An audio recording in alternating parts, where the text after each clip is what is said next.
আমরা সপ্তম শ্রেণীর তৃতীয় পর্যায়ক্রমিক মূল্যায়নের বাংলা 3 নম্বর স্কুলের প্রশ্ন উত্তরগুলো আলোচনা করব। 1-1 কোন বিপ্লবী গাড়োয়ানের ছদ্মবেশে পিস্তল চুরি করেন? হরিদাস দত্ত। 1-2 টুনু 3 গোল দিতে পারে কথা বলেছিল গিরিন। 1-3 দিন পুরুলে কবিতায় পঙ্ক্তির সংখ্যা 16টি। 1-4 বঙ্গভূমি প্রতি কবিতায় কবি ভয় পায় না মৃত্যুকে। 1-5 অল্পে অল্পে মুখস্থ করিয়ে দেব। কি মুখস্থ করিয়ে দেব? সমাস। 1-6 ঝান্ডা শব্দটি কোন শ্রেণীর শব্দ? প্রাদেশিক। 1-7 কোন বানানটা ভুল? তো এখানে কোনো বানানই ভুল নয়, সবগুলোই শুদ্ধ। 1-8 যেসব শব্দের প্রচলিত অর্থের সঙ্গে ব্যুৎপত্তিগত অর্থের কোনো সম্পর্ক নেই তাদের রূঢ় শব্দ বলে। 1-9 যে শব্দটি কৃদন্ত শব্দ নয় তা হলো সাহিত্যিক। 1-10 বাংলা তদ্ধিত প্রত্যয়যোগে গঠিত শব্দ পাকামি। 1-11 রাজা রাজার যুদ্ধ রেখাঙ্কিত অংশটি কি কর্তা? ব্যতিহার কর্তা। 1-12 হাতে হাতে কাজটা সেরে ফেলো করণ কারক। 1-3 প্রতিবেদন শব্দটির বিশ্লেষণে পাই ঘটনার বিবরণী দান। 2-1 আছে তিনি ছদ্মবেশে গিয়েছিলেন তিব্বতে। কে কোন সময়ে তিব্বতে গিয়েছিলেন?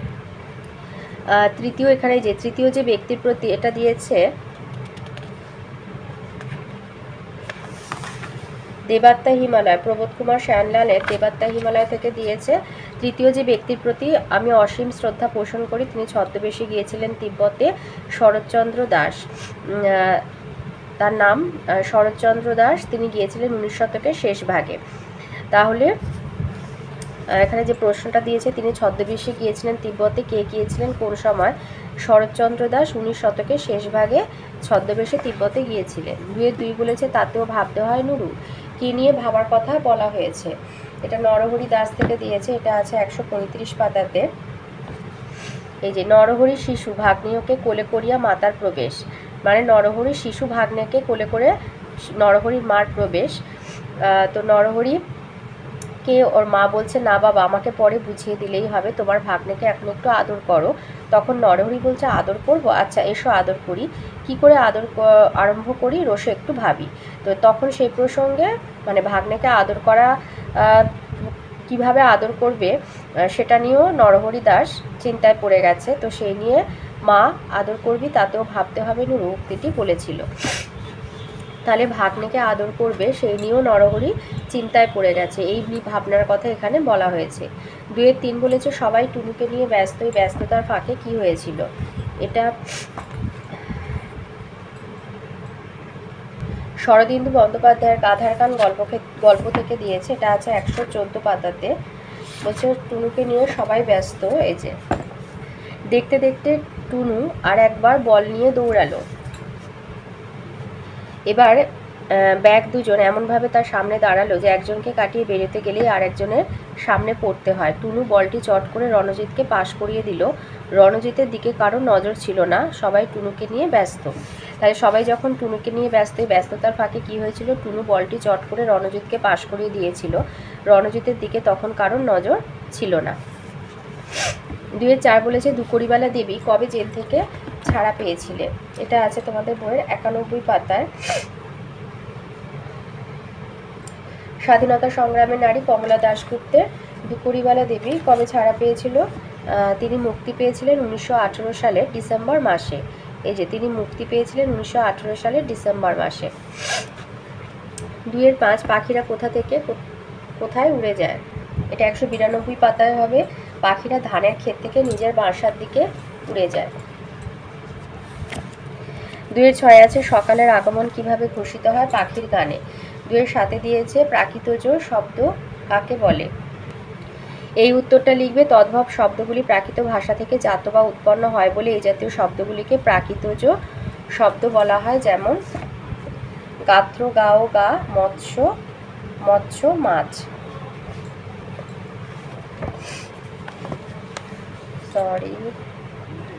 2-8 আছে ব্যুৎপত্তি কাকে বলে?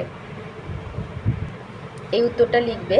শব্দ তৈরি বা উৎপন্ন হওয়ার পদ্ধতিকে ব্যুৎপত্তি বলে। শব্দের বিশ্লেষণে তার ধাতু প্রকৃতি প্রত্যয় ইত্যাদির পরিচয়ের নাম ব্যুৎপত্তি। পটুয়া শব্দের ব্যুৎপত্তি পরযুক্ত উয়া। 2-9 আছে মুখ্য কর্ম আর গৌণ কর্মকে কিভাবে চেনা যায়? এই উত্তরটা লিখবে। 1 হচ্ছে দ্বিকর্মক ক্রিয়াকে কি দিয়ে প্রশ্ন করলে যে উত্তর পাওয়া যায় সেটি হলো মুখ্য কর্ম, আবাদিকর্ম ক্রিয়াকে কাকে দিয়ে প্রশ্ন করলে যে উত্তর পাওয়া যায় তা হলো গৌণ কর্ম। আর 2, গৌণ কর্ম বিভক্তি যুক্ত হয়ে বাক্যের প্রথমে বসে আর মুখ্য কর্মটি শূন্য বিভক্তি যুক্ত হয়ে পরে বসে। যেমন রামকৃষ্ণদেব টাকাকে মাটি মনে করতেন, এখানে টাকাকে গৌণ কর্ম আর মাটি হলো মুখ্য কর্ম। 2-10 আছে বিভক্তি এবং অনুসর্গে দুইটি পার্থক্য লেখো। এই উত্তরটা লিখবে বিভক্তি আর অনুসর্গের পার্থক্য। বিভক্তিটা আগে বলে নিচ্ছি। বিভক্তি চিহ্নে নিজস্ব কোনো অর্থ নেই, বিভক্তি চিহ্নের স্বতন্ত্র প্রয়োগ নেই, বিভক্তি চিহ্ন শব্দের সঙ্গে একেবারে একাঙ্গ হয়ে যায়।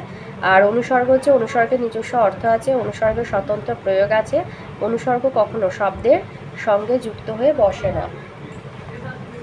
2-11 আছে লেখাপড়ায় বই কেনার প্রয়োজন হয়, রেখাঙ্কিত পদটির কারক বিভক্তি নির্ণয় করো। লেখাপড়ার জন্য আর কি নিমিত্ত বই কেনার প্রয়োজন হয়, তাই এটা নিমিত্ত কারক। 2-12 দিয়েছে ঠোঁটকাটা বাগধারাটির অর্থসহ বাক্য রচনা করো। এই উত্তরটা লিখবে ঠোঁটকাটা মানে অপ্রিয় অথচ স্পষ্ট বক্তা। অমিয়র মতো ঠোঁটকাটা লোক খুব কমই আছে, সে নিজের পরিবারের লোকের ত্রুটি বিচ্যুতি দেখলেই বলতে ছাড়ে না। 3-এর দাগের আসি। 3-1 দিয়েছে এবার আমায় দলে নিয়ে নাও। কে কাকে অনুরোধ করেছিলেন, তাকে কেন দলে অংশগ্রহণ করতে তিনি কেন দলে অংশগ্রহণ করতে ইচ্ছুক ছিলেন। এটা লিখবে স্বাধীনতা সংগ্রামী কমলা দাশগুপ্ত রচিত পাঠ্য স্বাধীনতা সংগ্রামে নারী নামক গদ্যাংশে দুকড়িবালা দেবী বনপো নিবারণ ঘটককে এই অনুরোধ জানিয়েছিলেন। দুকড়িবালা দেবী দেশের হয়ে কিছু করার জন্য, দেশের হয়ে প্রাণ দেওয়ার জন্য, দেশকে ইংরেজ সরকারের অধীনতা থেকে মুক্ত করার জন্য স্বদেশীদের দলে অংশগ্রহণ করতে ইচ্ছুক ছিলেন। অথবাতে বলেছে টাউন স্কুলের জয়লাভে কার অবদান সবচেয়ে বেশি এবং কেন। লিখবে টাউন স্কুলের জয়লাভে টুনুর অবদান সবচেয়ে বেশি, কারণ এই উত্তরটা লিখবে যে টুনু টাউন স্কুলের একজন অত্যন্ত নির্ভরযোগ্য খেলোয়াড়। রাইট ইন পজিশনে খেলে, সে অত্যন্ত ক্ষীণ চেহারার এক বাচ্চা ছেলে, অর্থাৎ টুনু খুব রোগা পটকা। এই বছরই সে তাদের স্কুল টিমের হয়ে খেলার সুযোগ পেয়েছে। কম বয়সী হলেও সে কিন্তু টিমের বড়দের মতো কুসংস্কারের কাছে নিজেকে সমর্পণ করেনি। নিজের খেলোয়াড়ি দক্ষতা, প্রবল প্রচেষ্টা, মানসিক জোরকে সঙ্গী করে সে মাঠে লড়াই চালিয়ে গেছে। ম্যাচ শেষে দেখা গেছে বিপক্ষের জালে টুনু 3বার বল পাঠিয়েছে, একবার রণজিৎকে দিয়েও গোল করিয়েছে। এইভাবে দলকে জিতিয়ে সে অন্ধবিশ্বাসকে হারিয়ে দিয়েছে। 3-এর 2 নম্বর প্রশ্ন দিয়ে বলেছে যে চমকে দেবেন লক্ষ্য রঙের দৃশ্যে, কে কিভাবে চমকে দেবেন। এই উত্তরটা লিখবে উদ্ধৃতাংশটি কবি শঙ্খ ঘোষ রচিত দিনফুরালে কবিতা থেকে গৃহীত। প্রকৃতি লীলা খেলা ঈশ্বরের অধীনে, দিনের অবসানের সঙ্গে সঙ্গে গোধূলি আসে, আকাশ নানা রঙে ভরে যায়, ক্রমে অন্ধকার নেমে আসে, আকাশ ভরে ওঠে অসংখ্য নক্ষত্রে। প্রকৃতির এই পট পরিবর্তনকেই কবি লক্ষ্য রঙের দৃশ্য বলেছেন। আর দিনের শেষে কথকদের অর্থাৎ ছোট ছেলে মেয়েদের ঘরে ফেরার পালা, তাই তারা কল্পনা করে সূর্য অস্ত যাওয়ার সঙ্গে সঙ্গে আকাশ বর্ণময় করে ঈশ্বর লক্ষ্য রঙের দৃশ্যে চমকে দেবেন।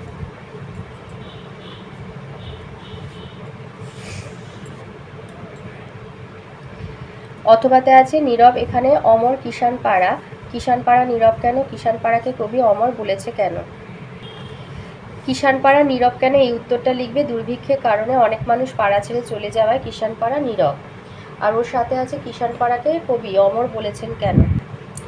এই প্রশ্নের এই সেকেন্ডটা লিখবে যে আকালের দিনে গ্রামের মানুষেরা খাদ্যের সন্ধানে দিশেহারা হয়ে গ্রাম ছাড়তে বাধ্য হয়, অনেকে হয়তো মারাও যায়, কিন্তু তারপরেও মাঠ ভরা সবুজ ফসল গ্রামের মানুষের কাছে আবার জেগে ওঠার বার্তা নিয়ে আসে। গ্রামের মাঠ ভরা সবুজ ফসল মানে আবার দুঃখের দিনের পরেও মানুষ কিন্তু চাষবাসের কাজে আবার নিযুক্ত হয়ে আবার নতুন করে বাঁচার আশায় জমিতে শস্য ফলাতে যায় এবং তাদের উদ্দেশ্য সার্থকও হয়। তো সেই জন্য দুঃখ দুর্দশার পরে তাই বলেছে যে মাঠ ভরা সবুজ ফসল গ্রামের মানুষের কাছে আবার জেগে ওঠার বার্তা নিয়ে আসে। দুঃখ দুর্দশার পরে নতুন দিনের এই নতুন দিনের সম্ভাবনা ফুটে ওঠে এবং তাই কবি কিষানপাড়াকে অমর বলেছেন। অমর মানে যাদের কোনো মৃত্যু নেই। 3-এর 3 বলেছে গান শুনে ঝোপ থেকে বেরিয়ে এসেছিল, তখন সোনাটিয়া কি করেছিল। লিখবে সোনাটিয়ার গান শুনে ঝোপের মধ্যে থেকে সরসর করে বেরিয়ে এসেছিল বিরাট বড় ডোরা কাটা সাপ। সাপটি কুণ্ডলি পাকিয়ে গানের সঙ্গে সঙ্গে ফনা তুলে আস্তে আস্তে দুলতে শুরু করেছিল। সোনাটিয়া কি করেছিল, এত বড় সাপ দেখে সোনাটিয়া খুব ভয় পেয়ে যায়। তাদের মনে পড়ে আম্মা বলেছিলেন সাপেরা পাশ দিয়ে ছুটতে পারে না। তখন সোনা টিয়ার হাত ধরে হ্যাঁচকা টান মেরে দুজনেই দৌড়তে শুরু করে। 3-3 অথবাতে বলেছে মালিকের কি দুঃখ ছিল, পরে তার সুখ এলো কিভাবে। এই উত্তরটা লিখবে। হোটেলওয়ালা বুঝতে পেরেছিল যে জিনিসপত্র কিনে দাম না দিয়ে সার্কাস দলের সবাইকে সে অকুল পাথারে ভাসিয়েছিল, আবার তাদের পেছনে পেয়াদাও ঘুরে ফিরছিল। কথা ভেবেই হোটেলওয়ালার দুঃখের অন্ত ছিল না। আর পরে তার আর কোনো দুঃখ ছিল না, কারণ পুলিশের ভয়ে ছদ্মবেশে বহুদিন হোটেল চালিয়ে সে যা অর্থ জমায় আর জন্মদিনে যে উপহার পায় তা দিয়ে সে সব ধার শোধ করে। জিনিসপত্র ছাড়িয়ে এনে নতুন তাঁবুতে আবার নতুন করে সার্কাসের দল খুলতে পারবে। এইভাবে তার সুখের দিন আসে। 4-1 দিয়েছে স্বাধীনতা সংগ্রামে নারী চরিত্রটি অবলম্বনে বিপ্লবী ননিবালা দেবীর চারিত্রিক বৈশিষ্ট্যের পরিচয় দাও। এই উত্তরটা লিখবে। স্বাধীনতা সংগ্রামের ইতিহাসে অহিংস আন্দোলনের পাশাপাশি বিপ্লবী আন্দোলন এক ঐতিহাসিক ভূমিকা পালন করেছিল।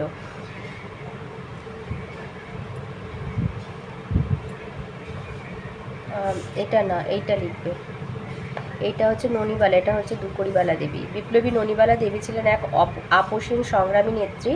দেশ ও মাতৃকার পরাধীনতার শৃঙ্খল মোচনের উদ্দেশ্যে ভ্রাতুষ্পুত্র বিপ্লবী অমরেন্দ্র চ্যাটার্জির কাছে তিনি বিপ্লবের মন্ত্রে দীক্ষিত হয়েছিলেন। ননিবালা দেবী 16 বছর বয়সে স্বামীহারা হন, কিন্তু সমকালীন সমাজের রক্তচক্ষু কঠিন কঠোর সামাজিক রীতিনীতি এবং অনুশাসন তিনি মেনে চলেননি, বরং প্রগতিশীল এবং উন্নত ধ্যান ধারণার বশবর্তী হয়ে তিনি নিজের জীবনকে চালিত করেছিলেন। রামচন্দ্র মজুমদারের স্ত্রী সেজে জেলে গিয়ে তিনি মশার পিস্তলের খোঁজ জেনে এসেছিলেন। সম্ভাব্য সকল প্রকার বিপদের ভয় উপেক্ষা করে তিনি রিষড়া চন্দননগরে গৃহকর্ত্রীর ভূমিকা পালন করে বিপ্লবীদের আত্মগোপনের উদ্দেশ্যে আশ্রয় দিয়েছিলেন। ননিবালা দেবী ছিলেন প্রকৃত অর্থে সাহসিনী নারী। তার সহ্য শক্তি ছিল সীমাহীন। ব্রিটিশ পুলিশের নির্মম অত্যাচার তিনি মুখ বুজে সহ্য করেছেন। তথাপি বিপ্লবী দলের কোনো গোপন তথ্য ইংরেজ ভক্ত রাজকর্মচারী কাশীর ডেপুটি পুলিশ সুপার তার মুখ থেকে বের করতে পারেননি। উপরন্তু প্রেসিডেন্সি জেলের আইবির পুলিশ সুপার গল্লি সাহেব তার দরখাস্তখানি ছিঁড়ে কাগজের টুকরিতে ফেলে দেওয়ার সক্রোধে তিনি তার গালে সপাটে এক চর কষিয়ে দিয়ে বলেছিলেন, ছিঁড়ে ফেলবে তো আমায় দরখাস্ত লিখতে বলেছিলে কেন? আমাদের দেশের মানুষের কোনো মান সম্মান থাকতে নেই? বন্দি জীবন থেকে মুক্তিলাভ করেও ননিবালা দেবী মৃত্যুর পূর্বকাল পর্যন্ত তার আত্মসম্মান আর মান মর্যাদা বোধ অটুট রেখেছিলেন। আত্মীয় স্বজনের অনাদর ও লাঞ্ছনা আর সীমাহীন দারিদ্র্যের মধ্যেও তিনি পরিপূর্ণ গৌরবে স্থির হয়ে জীবন অতিবাহিত করেছিলেন। 4-2 দিয়েছে। এই সময় মাঠে রেফারির বাঁশি বেজে উঠল। রেফারিটিকে তার সম্পর্কে ছেলেদের কি ধারণা ছিল আর খেলার মাঠে তিনি কি ভূমিকা পালন করলেন? রেফারি হলেন দিব্যেন্দুবাবু। ছেলেদের ধারণা ছিল তার সম্পর্কে যে তিনি জিলিপি খেতে খুব ভালোবাসেন আর ম্যাচের আগে যে পক্ষ তাকে জিলিপি খাওয়ায় তিনি সেই পক্ষকে জিতিয়ে দেওয়ার চেষ্টা করেন। খেলার মাঠে কি ভূমিকা পালন করলেন? প্রথমার্ধে টাউন স্কুলের অন্যতম ভরসা টুনু সামনে শুধু গোলকিপারকে একা পেয়ে মিশন স্কুলে দুটো দৈত্যের মতো ব্যাগদের জন্য গোল করতে তো পারেইনি, বরং উল্টে পায়ে চোট পেয়েছিল। টুনুর ধারণা ছিল পেনাল্টি পাবে, কিন্তু রেফারি দিব্যেন্দুবাবু যখন টাউন স্কুলের বিরুদ্ধে ফাউলের বাঁশি বাজালেন তখন টুনুর স্থির বিশ্বাস হয় যে মিশন স্কুল নিশ্চয়ই তাকে জিলিপি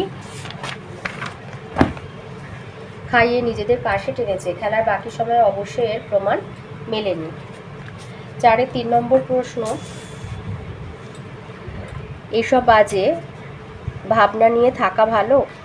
কে কাকে কথাটি বলেছে? কোন ভাবনাকে বাজে বলা হয়েছে? তা কি সত্যি বাজে ভাবনা? তোমার কি মনে হয়? প্রশ্নোক্ত কথাটি রবীন্দ্রনাথ ঠাকুরের চিন্তাশীল নাট্যাংশের নরহরির মা নরহরিকে উদ্দেশ্য করে বলেছেন। আর কোন ভাবনাকে বাজে বলা হয়েছে? উপস্থিত কাজ ও উপস্থিত ভাবনাকে না ভেবে নরহরি অপ্রাসঙ্গিক বিষয় নিয়ে ভেবে সময় নষ্ট করে, যেমন বাছা শব্দের উৎপত্তি, লক্ষ্মী শব্দের অর্থের রূপান্তর ইত্যাদি নিয়ে সে ভেবে অস্থির হয়, অথচ সামনে ভাত জুড়িয়ে যায়। এই অপ্রাসঙ্গিক ভাবনাকেই বাজে বলা হয়েছে। আর তা কি সত্যি বাজে? নরহরির এই কাছে এইগুলি বাজে ভাবনা নয়, কারণ সে চিন্তাশীল মানুষ এবং গভীরভাবে ভাবনাই হচ্ছে তার কাজ। কিন্তু অপরদিকে তার মা দিদিমার কাছে এগুলো বাজে ভাবনা, কারণ তাদের চিন্তাশীলতা অত গভীর নয়, তারা তত্ত্বজ্ঞান জানেন না, তারা নেহাতি আটপৌরে সংসারী মানুষ। আমার মতে নরহরির ভাবনাগুলো মোটেও বাজে ভাবনা নয়, তা বাংলা ভাষা সম্বন্ধীয় একটি গুরুত্বপূর্ণ বিষয়। 4-4 বলেছে এই পথ দিয়ে কিন্তু 3 জন জগৎপ্রসিদ্ধ বাঙালি গিয়েছিলেন তিব্বতে। এই পথ বলতে কোন পথের কথা বলা হয়েছে? আর প্রসঙ্গক্রমে 3 জন জগৎপ্রসিদ্ধ বাঙালির সংক্ষিপ্ত পরিচয় দাও। কোন পথ দিয়ে গিয়েছিলেন? বলবে কালিম্পংয়ের ওপর দিয়ে রেনক রোড ধরে গিয়েছিলেন। কারা গিয়েছিলেন? শ্রী অতীশ দীপঙ্কর, রাজা রামমোহন রায় আর শ্রী শরৎচন্দ্র দাস। আর এটা বই থেকে বলেছে যে তিনজনের সম্পর্কে সংক্ষিপ্ত পরিচয় দাও। লিখবে ঢাকা বিক্রমপুরের সন্তান অতীশ দীপঙ্কর শ্রীজ্ঞান আজ থেকে 900 বছরের বেশি আগে ভারতের তদানীন্তন শ্রেষ্ঠ জ্ঞান ঋষি দীপঙ্কর তিব্বত গিয়ে বৌদ্ধ ধর্মের নির্মল স্বরূপকে প্রচার করেছিলেন। তিনি 13 বছর সেখানে বাস করেছিলেন এবং লাসার নিকটেই তার মৃত্যু ঘটে। গৌতম বুদ্ধের পরেই তিব্বতবাসীরা তার মূর্তিকে আজও বোধিসত্ত্ব নামে পূজা করে। ইনি হলেন প্রথমজন অতীশ দীপঙ্কর শ্রীজ্ঞান। দ্বিতীয় ব্যক্তি হলেন আধুনিক ভারতের কুলুগুরু রাজা রামমোহন রায়। তিনি তিব্বত যাত্রা করেছিলেন, কিন্তু তার আনুপূর্বিক ইতিবৃত্ত জানা নেই, লেখকের জানা নেই। তৃতীয় ব্যক্তি হচ্ছে যে ব্যক্তির প্রতি লেখক অসীম শ্রদ্ধা পোষণ করেন। তিনি ছদ্মবেশে গিয়েছিলেন তিব্বতে, তার নাম শরৎচন্দ্র দাস। তিনি গিয়েছিলেন 19 শতকের শেষ ভাগে। তার কাছে আধুনিক ভারতবর্ষ ঋণী, কেননা তার ভ্রমণ বৃত্তান্ত শুনে একালে প্রথম আমরা তিব্বত বিষয়ে জানতে পারি।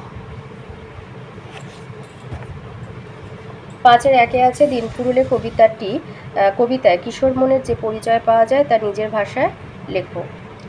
লিখবে কবি শঙ্খ ঘোষ তাঁর দিনফুরুলে কবিতায় তিনি শিশুদের মনোজগতের গোপন কথাগুলোকে ব্যক্ত করেছেন। শিশুরা আবদ্ধতা পছন্দ করে না, তারা পছন্দ করে বই পাঠের চেয়ে প্রকৃতি পাঠ। কিন্তু বড়দের হাজারো নিয়মে তারা বদ্ধ, তাই সূর্য অস্ত গেলেই খেলার মাঠ ছেড়ে তাদের নিজের বাড়িতে ফিরে আসতে হয় অনিচ্ছা থাকলেও। সূর্য অস্ত গেলে আকাশ জুড়ে রঙের খেলা শুরু হয়।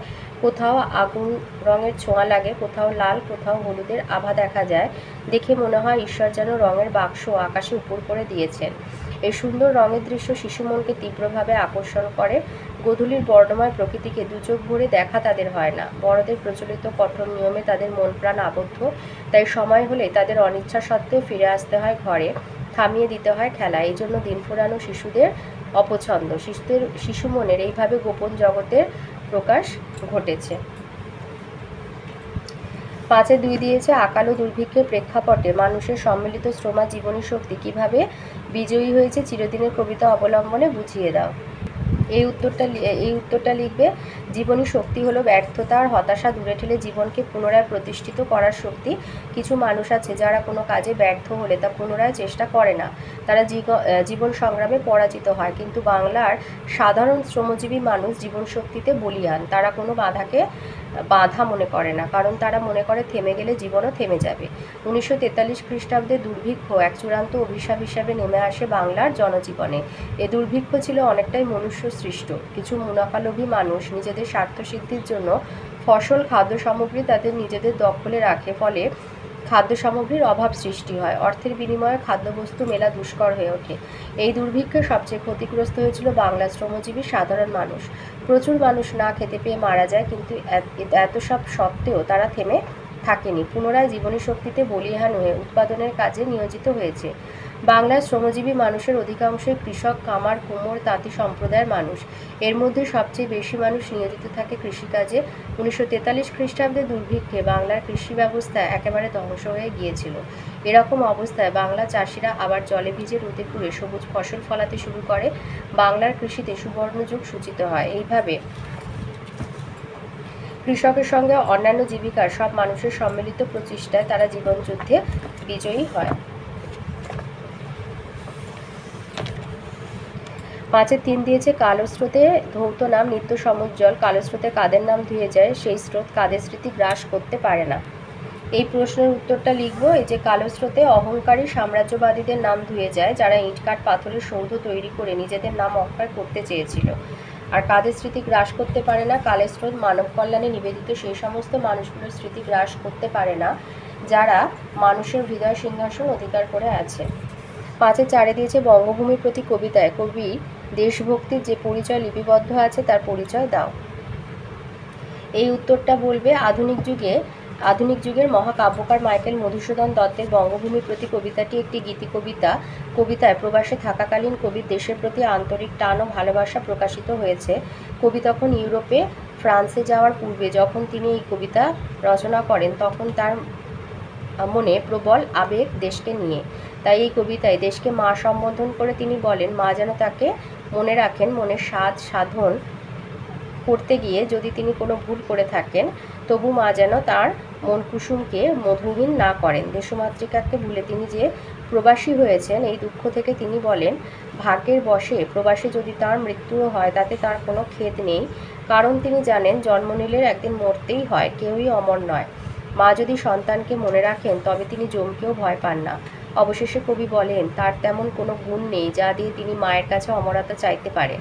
তবে মা যেহেতু সুবরদাত্রী, তাই তিনি যদি একান্তই কোনো বর দান করেন, তা যেন হয় দেশের মানুষের মনে চিরকালীন হয়ে বেঁচে থাকা। এইভাবেই কবি দেশমাতা তথা বঙ্গভূমির প্রতি তার শ্রদ্ধার্ঘ্য অর্পণ করেছেন। 7-এর 1-এ আছে, কোনো ইতিহাস প্রসিদ্ধ স্থানে কিছুক্ষণ কাটানোর অভিজ্ঞতা জানিয়ে বন্ধুকে একটা চিঠি। প্রিয় বলে নাম দেবে, অনেকদিন তোর কোনো খবর পাইনি, আশা করি তুই ভালো আছিস। পুজোর সময় আমরা সপরিবারে আগ্রা বেড়াতে গিয়েছিলাম, আজ সেই অভিজ্ঞতাই তোর সঙ্গে ভাগ করে নেব। তুই তো জানিস আগ্রা ভারতের খুব পুরনো এবং অন্যতম বৃহৎ শহর। সেখানে যাওয়ার সুযোগ পেয়ে আমি খুবই খুশি ছিলাম। 25শে আগস্ট আগ্রায় পৌঁছে প্রথমেই আমরা যাই তাজমহলে। বিশ্বের এই বিস্ময়ের মুখোমুখি হয়ে আমি তো কথা বলার ক্ষমতা হারিয়ে ফেলেছিলাম। ইতিহাসের এক করুণ আখ্যান যেন সাদা রঙের স্থাপত্যের মধ্যে জীবন্ত হয়ে আছে। তাজমহলের দুই পাশে 2টি লাল পাথরের মসজিদ দেখার মতো, পাশ দিয়ে বয়ে গেছে যমুনা নদী। এরপর আমরা গিয়েছিলাম আগ্রার পুরাতন কেল্লা আগ্রা ফোর্ট দেখতে। কি সুবিশাল জায়গা জুড়ে সুনিপুণ স্থাপত্য কীর্তি। লাল বেলে পাথরে আকবরের তৈরি দেয়ানি আম অপূর্ব, শ্বেত পাথরের ওপর অজস্র রত্নখচিত দেয়ানি খাস। এখান থেকেই নদীর ওপারে তাজমহল দেখতেন সম্রাট শাহজাহান। আজও তার সিংহাসনের বেদি রয়েছে। ইতিহাস যেন আজও এখানে কথা বলে। তারপর মন খারাপ নিয়ে ফিরে আসতে হলো। ইতিহাস প্রসিদ্ধ এই স্থানে সময় কাটানোর অভিজ্ঞতা এক কথায় অনবদ্য। আজ এখানেই শেষ করছি, দেখা হলে আরও বিস্তারিত গল্প হবে। দ্বিতীয় যেটা আছে চিঠিটা 7-2, যে অতিরিক্ত মাইক ব্যবহার ফলে সাধারণ মানুষের জীবন অতিষ্ঠ হয়ে উঠেছে, এর প্রতীক আছে পৌরপিতার কাছে একটি আবেদনপত্র লেখো। তো লিখবে, মাননীয় পৌরপিতা মহাশয় সমীপেশু। এখানে আমি একটা জায়গা দিয়ে দিয়েছি এমনি, তো তোমরা তোমাদের পৌরসভাটা লিখবে। ডোমকল পৌরসভা, ডোমকল মুর্শিদাবাদ। বিষয় অতিরিক্ত মাইক ব্যবহার। লিখবে, মহাশয় আমরা ডোমকল পৌরসভার 12 নম্বর ওয়ার্ডের বাসিন্দা। অনেক দিন ধরে আমরা আপনার প্রতি দৃষ্টি আকর্ষণ করে নিম্নলিখিত বিষয়ে জানাতে চাই। ডোমকলের রাজপথ সহ অলিগলিতে প্রতিনিয়ত মাইক দানবের গগনভেদী চিৎকারে আমরা ভীষণভাবে অতিষ্ঠ। এখানে প্রতিদিনই ব্যবসা বাণিজ্য কেন্দ্রের প্রচার, বিভিন্ন রাজনৈতিক দলের সভা সমাবেশ, বনভোজন, নানা ধর্মীয় উৎসব অনুষ্ঠান, সব ক্ষেত্রেই তীব্র স্বরে মাইকের যথেচ্ছ ব্যবহার চলছে। শব্দ দূষণ স্বাভাবিক মাত্রাকে পাত্তা না দিয়ে এইসব যন্ত্রদানব লাগাম ছাড়া অপব্যবহারে আমরা যার পড়া নাই এলাকার সুস্থ সুন্দর সাধারণ নাগরিক সমাজ আতঙ্কিত ও দিশেহারা। এর ফলে নিষ্পাপ শিশুরা, বৃদ্ধ বৃদ্ধারা এবং অসুস্থ রোগীরা নিষ্ঠুরভাবে এই শব্দ দূষণের শিকার হচ্ছে। স্কুল কলেজে ছাত্রছাত্রীরাও মারাত্মকভাবে ক্ষতিগ্রস্ত হচ্ছে। আমরা মনে করি এইভাবে যত্রতত্র চড়াসড়ে মাইক বাজানো সামাজিক অপরাধ। এটা এক ধরনের পাপ এবং এই অত্যাচার শীঘ্র বন্ধ করা দরকার। এই অবস্থায় আমরা আপনার আন্তরিক ও সহৃদয় সহযোগিতা প্রার্থনা করছি, যাতে আপনি অতিরিক্ত মাইক ব্যবহারের জটিল সমস্যাটি উপযুক্ত ব্যবস্থা গ্রহণের মধ্য দিয়ে যথোপযুক্ত সমাধান করবেন, এই আশা রাখি। নমস্কারান্তে বিনীত 12 নম্বর ওয়ার্ডের অধিবাসীবৃন্দ। স্থান আর তারিখ দিয়ে দেবে।